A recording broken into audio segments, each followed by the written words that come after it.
JBN, we keep you informed. Pawsta on the run after being accused of molesting teenage boy. Please remember to subscribe, like, share, leave us a comment, and click the notification bell to receive our daily news items. A Senton mother is seeking justice for her 14-year-old son who alleges that he was sodomized by a pastor in the Seventh-day Adventist Church when he was just 13 years old.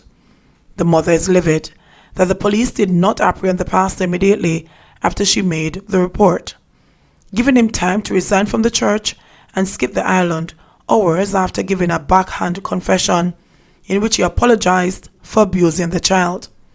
According to the boy's mother, the young pastor was based at the Claremont Seventh-day Adventist Church, where her family worships.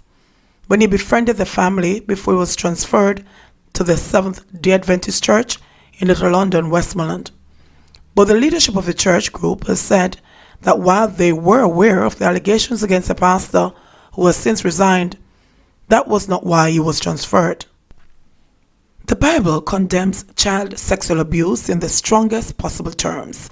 It sees any attempt to confuse, blur, or denigrate personal, generational, or gender boundaries through sexual abusive behavior as an act of betrayal and a gross violation of personhood.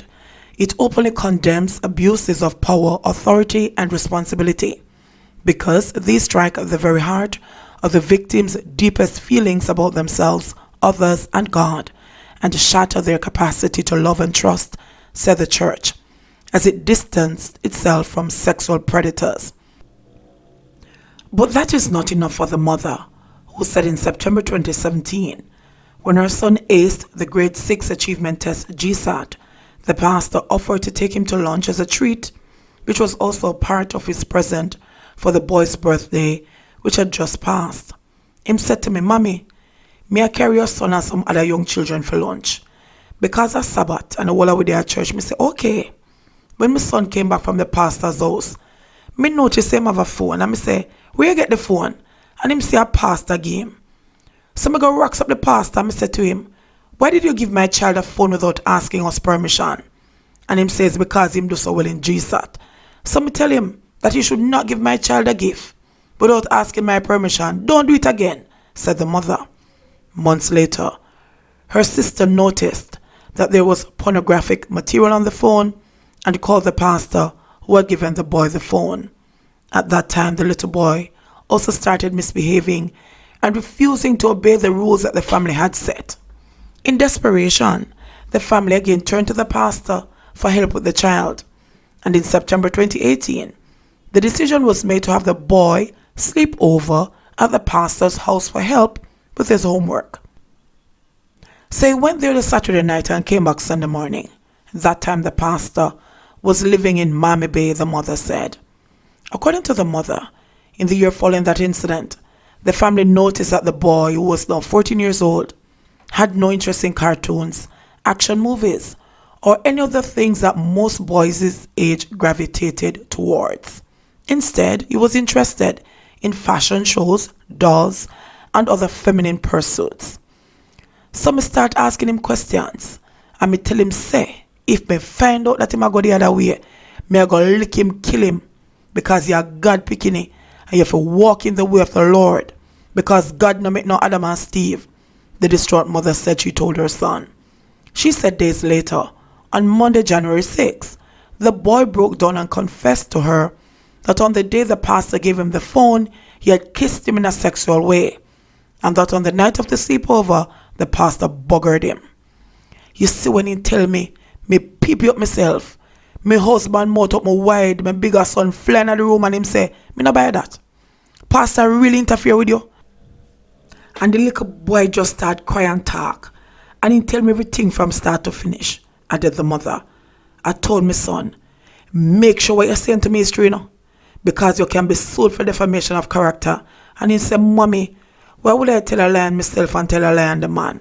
So I listened to him on the Monday night about 11 o'clock. I called the pastor and asked what happened, and him no said nothing. Me had to call the pastor because this is somebody who come our house and me know him and everything.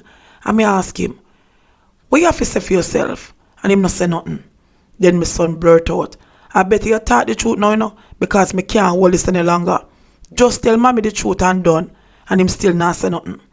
The mother said that about 2 o'clock the following morning, the pastor called her and said he wanted to meet her. So me sharp one knife because me decide say me go do something to defend me pitney. And when me meet him, all him depend. If this gets out, this would have grave complications. So me say, how you talk like a something you're guilty of? And him not say nothing but sorry, alleged the mother.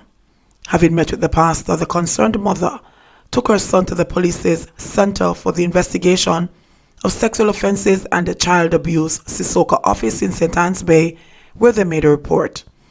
She said after making the report, she was expecting the police to apprehend and question the pastor. But 2 days later, he was still seen driving in the area. To compound the matter, the pastor called her and apologized, while appearing to blame the child for what happened. The Wednesday night him called me and me tape him because him said on the phone that he should have been the adult and what happened should not have happened. But up to that point, he did not say sorry or anything, said the mother.